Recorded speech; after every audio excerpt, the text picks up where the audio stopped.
Olá a todos, sejam muito bem-vindos. Nesse vídeo especial, irei homenagear o professor José Monir Nasser, que pode ser encontrado, suas palestras, suas conferências podem ser encontradas facilmente aqui no YouTube e em outros lugares. O professor Monir Nasser, ele, através belíssima, de um belíssimo trabalho chamado Expedições ao Mundo da Cultura, ele nos deixa um legado muito rico a respeito da alta cultura, da alta literatura, com fundamentos essenciais do que são os bens culturais. Então, nesse vídeo, eu vou comentar a respeito do que são bens culturais, segundo a sua visão, baseado em autores de grande importância, como T.S. Eliot, por exemplo, ou Werner Jäger, com a sua belíssima obra Paideia, onde ele nos apresenta, discute essa questão. Existe alta cultura? Existe baixa cultura?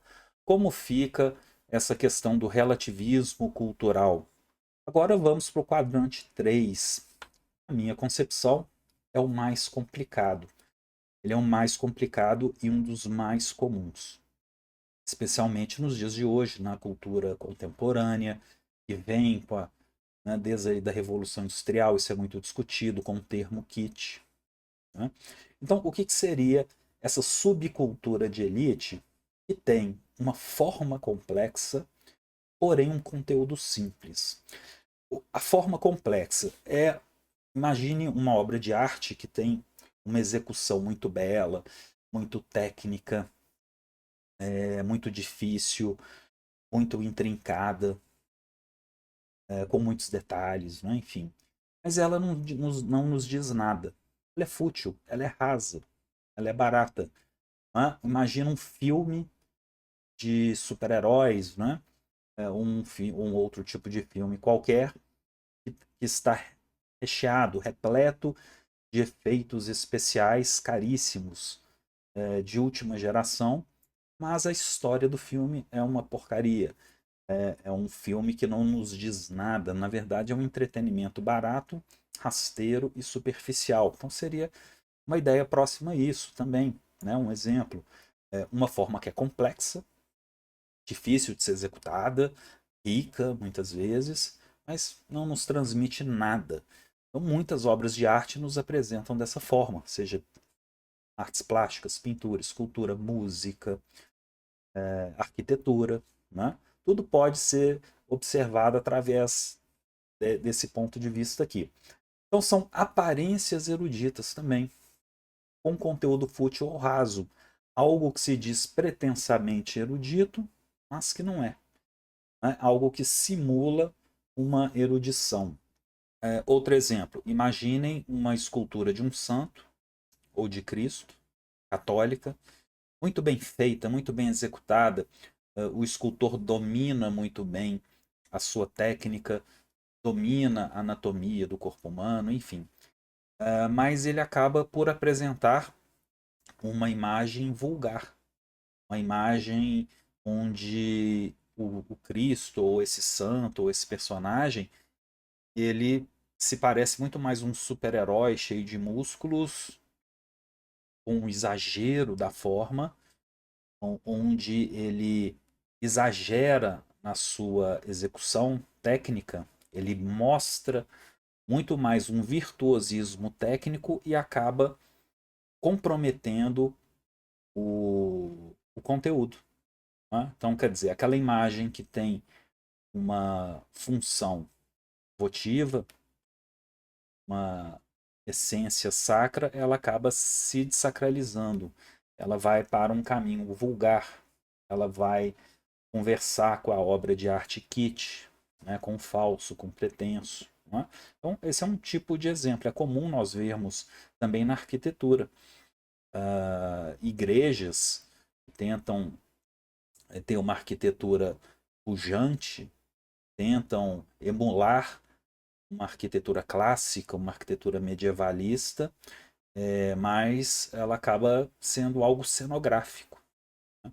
Uma arquitetura cenográfica, e E esse tipo de arquitetura vai conversar com o kit, vai conversar com o pastiche.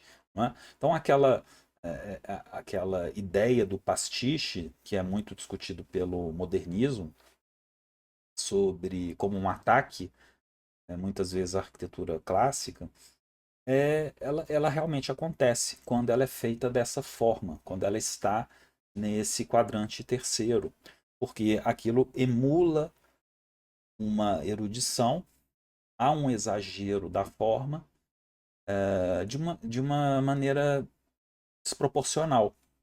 Né? Então nós não conseguimos enxergar uma essência, nós não conseguimos enxergar uma naturalidade. Porém, não quer dizer que todas as obras que buscam referências clássicas, tradicionais, de estilos passados estejam nesse quadrante. Pelo contrário, pode estar no 1, pode estar no 2. Mas é um perigo, é um elemento crítico que se deve observar quando produzimos obras de arte, na pintura, na escultura, na arquitetura, na literatura. Será que não estamos exagerando na forma? Não estamos exagerando no estilo? Há realmente esse exagero? Porque se acontecer esse exagero, aí é necessária atenção, né, para que a nossa obra não caminhe para o vulgar, para o pastiche, para o kit, para o mau gosto. Então fica aqui um ponto importantíssimo de autocrítica, uma atenção aqui especial para isso. Isso é muito comum em arte ideológica. As ideologias, elas sempre buscam esses subterfúgios sofistas, que buscam enganar, arte de propaganda, o pseudo folclórico, o pseudo popular, são afetações gerais. O que é o pseudo folclórico? É aquele que quer fazer algo do quadrante 2, que é legítimo, que é popular, ele é autêntico, ele é popular, ele é vernacular, mas ele é pseudo, ele quer emular aquilo, ele está fingindo ser popular, está fingindo ser tradicional, está fingindo algo que ele não é. Então isso se torna algo afetado. Né? O que é uma afetação? É algo que não é espontâneo, algo que não é natural. Né? Nós vemos muitos artistas, por exemplo, no teatro, existem afetações. Você vê quando um artista de teatro, um ator, ele realmente tem um talento para aquilo, tem uma naturalidade de expressão, ou quando aquilo é algo forçado, é algo fingido. Né? Então, esse quadrante 3 trata muito disso, de uma pretensão, algo que não é. Então, por exemplo, o kit. O que é o kit?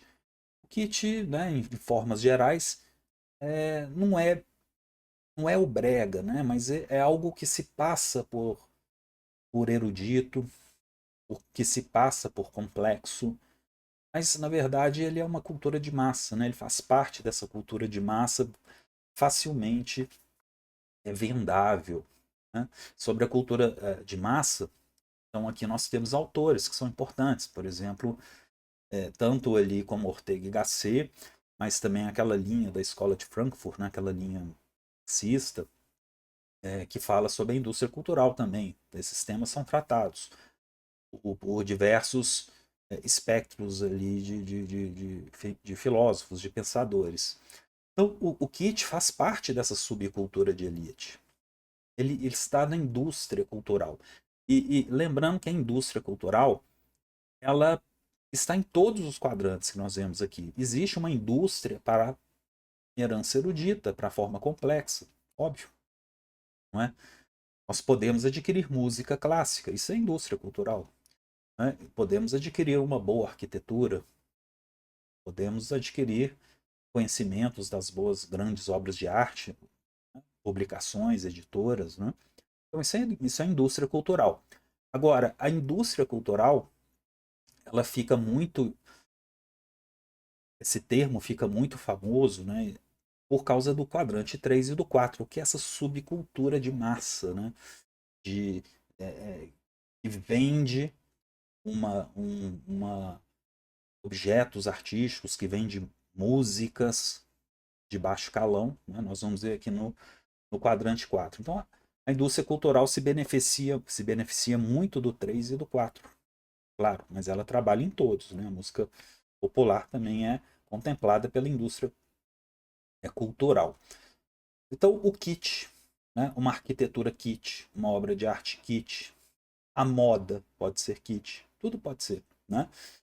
Dentro dos bens culturais. É aquilo que se passa por algo erudito, mas que acaba sendo aquilo que, né, muitas vezes podemos comparar com algo brega, né, com algo ali que não que está desajustado, né, se passa por alguma coisa. Seitas religiosas passageiras ou de moda. Nós vemos muito essas religiões esotéricas que nascem do dia para a noite, que são modinhas nas redes sociais e depois são esquecidas, né? Gurus que surgem todo dia, né? Então, essas seitas religiosas passageiras ou de moda, elas se contrapõem com as grandes religiões mais estáveis, que estão aí há milênios, como o judaísmo, como o cristianismo, como o hinduísmo, né? O shintoísmo, tal, o budismo, enfim. Mesmo que, é claro, essas seitas religiosas se alimentem das grandes religiões, mas nós vemos sempre algo do pseudo, do afetado, do kit, do falso. Muitos ritmos musicais populares também são pretensos, né? Algo que finge ser pseudo-popular. Por exemplo, grupos musicais que querem ser populares, que falam da música popular, por exemplo, música popular brasileira, mas na realidade não são populares, né? Ele é algo também falso, pretenso.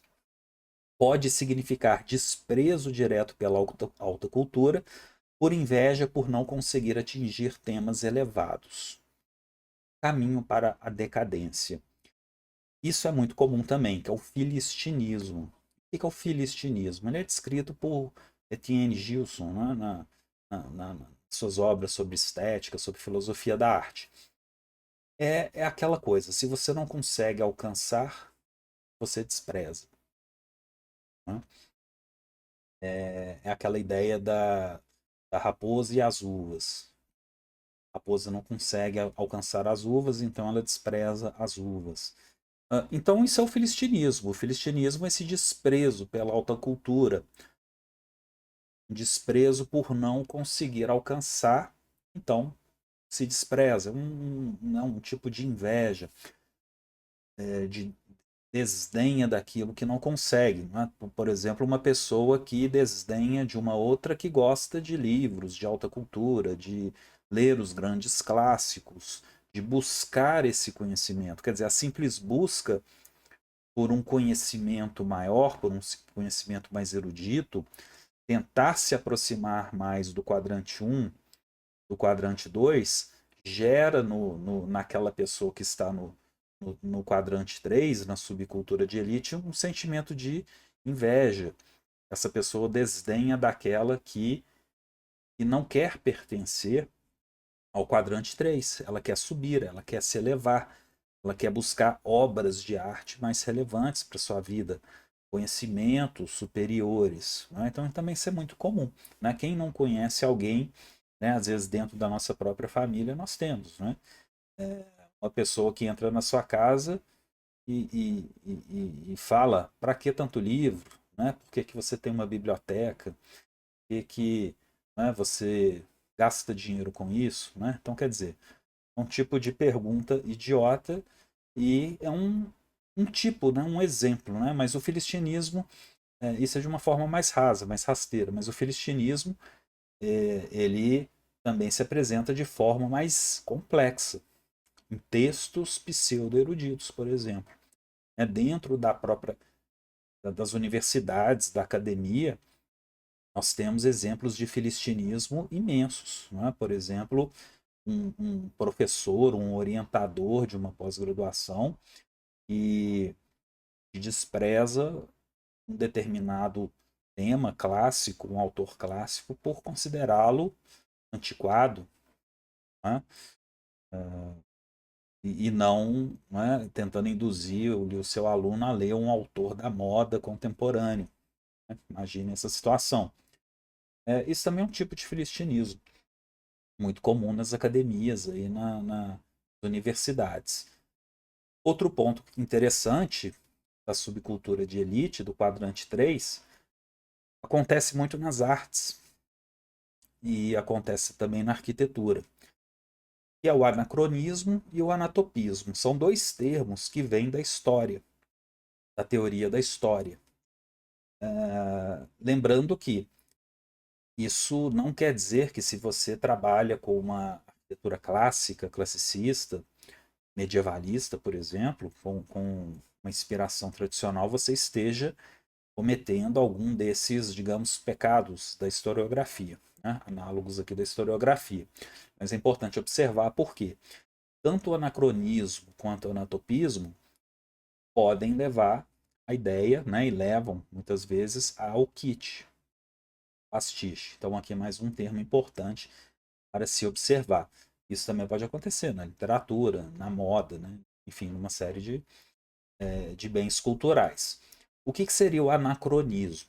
Então vou pegar a referência da história, da teoria da história, mas que pode, por analogia, ser entendida no campo das artes visuais, por exemplo. Um exemplo seria interpretar edifícios históricos ou obras de artes históricas com base nos padrões estéticos e funcionais contemporâneos, desconsiderando as intenções e as necessidades que motivaram suas construções na época. Por exemplo, construir uma casa luso-brasileira, colonial, né, da época colonial brasileira, um termo aí discutido, né, se é colônia ou não, mas e replicar essa casa exatamente igual nos dias de hoje, muito próximo. Seria um tipo de anacronismo. Então, quer dizer, não é apenas uma questão de estilo, mas é entender que aquela casa pertence àquele período histórico e nós vivemos em outro momento histórico, com outras tecnologias, outras percepções de conforto, não é? Enfim, mas nada impede que as soluções do passado sejam utilizadas nos dias de hoje. Né? Não se trata disso, que é inclusive uma base aí da arquitetura tradicional e tal. Mas muitas vezes o que nós vemos é o que? Uma réplica, uma cópia, uma réplica, aí sim nós entramos num problema de pastiche, né? De você replicar exatamente igual como era no passado, e o passado pertence ao passado. Né? Então, é necessário muito mais aprofundamento, estudo de análise sobre estilo, sobre arquitetura clássica, arquitetura tradicional, para então pensar numa construção contemporânea. O anatopismo. O anatopismo é um erro de localização espacial em vez de temporal. Né? O anacronismo ele é temporal e o anatopismo ele é espacial. Eles são muito parecidos, né? Tem uma ideia muito próxima. No campo das artes, o anatopismo ocorre quando estilos arquitetônicos ou técnicas construtivas, ou estilo artístico também, pode ser, de uma região são erroneamente replicados em outra. Por exemplo, um escritório de arquitetura querer replicar casas dos subúrbios dos Estados Unidos no Brasil, exatamente iguais. Então fica aquela ideia de algo artificial, de algo forçado que não pertence a essa região, a nossa região. Né? O que não significa que os bons exemplos, as boas aplicações do que se faz lá fora não possam ser aplicados aqui dentro. Sim, eles precisam ser aplicados, porque a boa arquitetura, a boa arte, ela acaba se espalhando, né? Como conhecimento. Mas é a cópia é a cópia pela cópia. Né? Quer dizer, a cópia do estilo pelo estilo. Então isso é muito perigoso. Né? Então cada arquiteto, cada artista precisa verificar, fazer uma autocrítica e entender se esses conceitos eles se aplicam ao seu trabalho, concordem ou não, né? Quer dizer, isso aqui é uma base crítica, né? Conforme eu disse no início, se a pessoa concorda ou não com isso, pouco importa, né? O que importa é que são referências que existem e são fundamentos críticos. Então fica aqui, inclusive, um alerta, né? Um alerta que eu costumo conversar, né? Com colegas, com alunos, a respeito disso. Né? É uma base crítica que eu tenho, né? De discussão para justamente evitar o relativismo. Tudo é arte, tudo pode. Né? Então nós temos aqui argumentos racionais para fazer uma determinada crítica. Olha,